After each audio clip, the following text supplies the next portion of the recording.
Welcome back from the break for more pivotal change. Now, you may have noticed a scenery change and a wardrobe change. We wanted to get a special recording of Richard put in at the beginning of this episode to really launch the rest of it forward. It's going to be the last episode of the year leading into the Christmas and holiday season break overall. So, I did really want to emphasize what he said about mental strength and how to develop the ways that you think of yourself on a foundational perspective.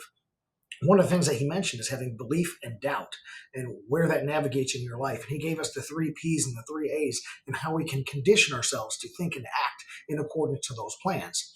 But another thing that I want you to do about mental strength and who you are and development as a person is I want you very much as a business leader or just any human trying to navigate this treacherous life that we have is to really think about surrounding yourself with the right advisors. Now, a lot of us can usually say, oh, I'm playing a sport, so I want the best athlete to be my advisor or mentor, or I'm in a business and I need to have the smartest person with the most experience in this business to be my advisor, or somebody that's just going to keep pumping me up. And there's good avenues to that.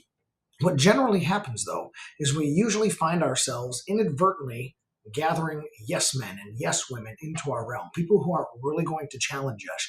Even if they're subordinates, they're likely to support our ideas. If they see something that's, maybe I don't like that idea, maybe it's going to go down the wrong path, they still may not speak up due to just various influences and cultures and pressures to say, hey, don't fight the boss, don't fight the big man, don't challenge the head lady in charge because she's gonna come down. So it's hard to do that, and you need to seek out to find specific advisors. And so we're going to walk through those right now.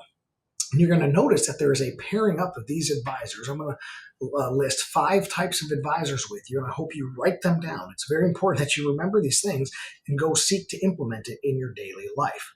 Those 5 advisors are going to match people in the 5 positions of leadership that you've heard me talk about before. So the first one that I want you to do when not trying to build yes men around you, because again, they're not going to tell you when you're going to fall into a pit. They're just telling you, yeah, take the next step. The first person you need to seek out is the encourager. The encourager is very simply stated. They're probably the simplest and most understandable one. They are a person that is there for your motivation. They are trying to push you forward. They are, in effect, your hype man, your hype person of sorts. What they're going to do is they're going to constantly poke and prod you forward to get better, go that extra mile. If you're in the gym, do that extra rep, do that extra set, do that extra exercise, go that extra day. And they're constantly trying to encourage and push you to improve. Now, again, they should do this in an optimistic, healthy, and positive way, not in any type of bullying or condescending way. They should also tell you to, go ahead and chase that certification. Go ahead and buy those flowers for your wife. Go ahead and do those things. This is your encourager, your hype man. You got this. You got this. And they can get you over some moments of self-doubt, and they can get you through some areas where it's a calculated risk, and you go ahead and take that first step. Your encourager is there to help you. They're going to keep pressing you on toward those goals, and so what happens is this emulates the exact same position of leading from behind, pushing your people forward, pushing them to that new experience, that new exposure, that new class, that new skill, that new whatever it is. And there's also a lot of accountability with an encouraging type advisor as well, because they're going to come back and they're going to look at you like, hey, how come you didn't do what you said? We hyped up, you agreed to it, you were all excited, and then you left and you didn't do it. Right. So that encourager is going to hold you accountable as well. So these are all going to start with E's as well. So E, encourager, is the first one. Number 2 is the experienced one. You need an experienced advisor. For a lot of people, this makes sense. Whatever industry or sport or team that you're entering into, the area of expertise that you're trying to develop, you need somebody that's been there, done that. They have reps, years, all kinds of experiences in a specific niche or area, just like what you're doing. It needs to really line up with your industry. Or like if they're a public speaker in one capacity and you speak in another entity, they're still a public speaker. But they're going to help you hone your skills, really nail down your growth plan with actionable steps that make sense to your industry.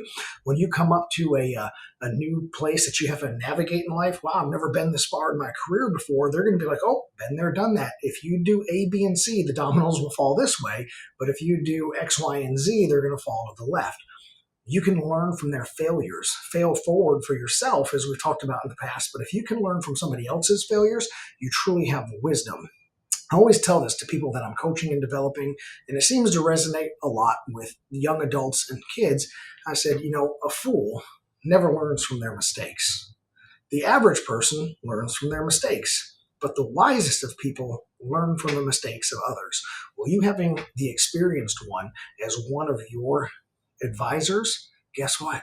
They're going to help you avoid a lot of the mistakes that they made along the road. And that's one of the primary consultations and teaching philosophies that Wayne and I have when we go around the country and see us business consulting and teach a lot of people, and largely in the accounting realm, is don't make the mistakes we made. Here they are, and here's how to avoid them. Get rid of those pitfalls. Learn the shortcuts or the life hacks in your industry, and you can really move forward. This person has cleared the path by going out there and living the life experience out in front of you. So this is the out in front position of leadership. So as you do this with people in your life and your daily interactions, being adaptable, you need somebody that can lead out in front and has been where you want to go. The next one is the esteemed rival. And this probably bears a little bit of description. The key word here, the wording is important, esteemed rival. This is somebody that you actually respect, right? It's not just a rival that you butt heads with and you're always trying to get one up on them. That is not the intent of this role. It's an esteemed rival. So let me break this down for you a little bit. With the mutual respect, we're avoiding the nemesis model. It's someone who's generally a peer or close to a peer, someone in a considerably similar life or status area of you. And you may have come up through school together or come up through a company or a career or a team together. And this rival has been there along the way. Now, there's opportunities that they have won and earned and that you have won and earned, and you might go over top of each other at various points in time, but it's not unhealthy. There's been no sabotaging. There's been no backbiting and things like that. For example, if this guy saw that you were about to go do a knucklehead mistake, they may actually approach you and tell you, hey, that's dumb. Why are you doing that? That's going to look bad on the sergeant's exam. Or, hey, that's going to look really bad. The coach is going to ask you about why you did that. That's going to give me the edge and you'll never catch up. So I want to break down a little metaphor for you. Let's think about two kids biking home from school, okay?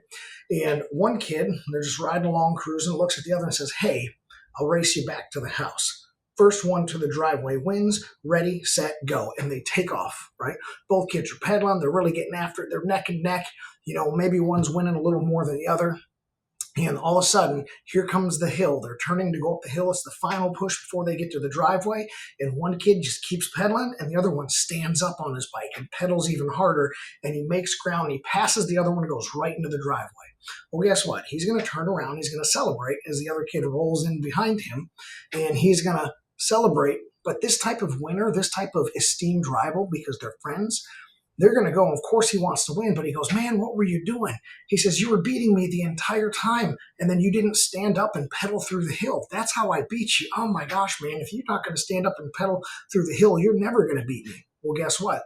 The other guy gets in his head, oh, that's how you win. That's how you get through a tough hill. And he learns from the rival that beat him in this friendly competition, and then he goes and he practices pedaling up the hills because he looks at his buddy and says, you know what? Next time, I'm going to beat you. And so what happens is they both go out. And he says, you'll never beat me. I'm going to keep improving myself so you can't catch me. And I'm going to learn to pedal up hills. And I'm going to work even harder till I catch you. And the whole point of this esteemed rivalry is that they both get better together. So that's a very specific type of person you need in your life. I had a person just like this as we went up through the ranks and got detective roles and we got specialty roles and we were competing for the same position. Sometimes he got it, sometimes I got it. But if something came up, it was like, hey, buddy, that's not going to work out for you. Don't do that, or it will look this way in preparation for your interview to get the specialty position. So this represents leading alongside. You're going to be alongside this person saying, come on, let's race to the stop sign. Hey, let's do this together. Hey, let's both get better together. But I'm going to keep you in check if you do something dumb. And you better keep me in check if you do the same. Now, the next one, again, encourager, experience one, esteemed rival, is the erudite. The erudite, this is the wise person. This is the one that is well thought of. They are the objective observer. This one specifically needs to not be in your industry as much as possible. You want them to have that outsider look. You don't want them to know the ins and outs of, for me, accounting and consultation. They might not be able to then provide me the outside the box thinking that this advisor is going to bring to the table. They should also have a good relationship with you and a level of responsiveness to you so that they can see their perspectives, which are different than yours, different global view, different worldview, and they're not stuck down in the struggles that you're fighting with, and therefore have that wise up above look over the entire situation and give you their sage advice. Okay?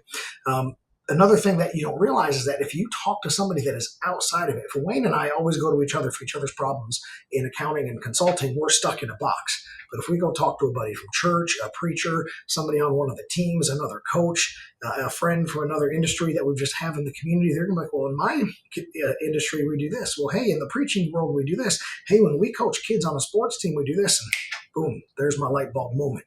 I needed this erudite to provide me this wise outsider's higher level view of the problem. They can get up to 50,000 feet because they're not stuck in the daily grind like I am. So that's very important that they can see our struggles differently. So this represents leading from the top, leading from that high view, and they can step up and above all the chaos and look down and give you some advice. And then the last one is the emotional one. You need an emotional advisor, someone to support you. This person should help you not just with emotional by itself, but the things that are attached to it, the mental and the spiritual side of things. Okay? They're going to be usually like a spouse or a family member or very best of friends. They're going to have empathy and feel some of your pain when you talk to them, when you struggle. And on another level, they're going to have probably a larger area of openness and deeper conversation with them. They're going to understand who you are at your core. And when you get off base with your core, they're going to draw you back in. When you have your deep struggles, your moments of depression, anxiety, and doubt, they're going to, similar to the encourager, draw into you and help you be emotionally supported through those times.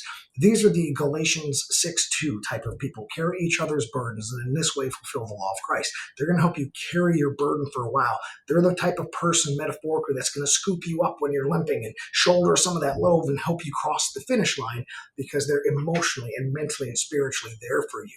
So this is a really important one, and it represents leading from the bottom because you may actually have to lean some of your load on them and stand on their shoulders for just a little bit to get some of their energy and some of their strength through your moments of weakness or vulnerability or doubt, and use that advisor.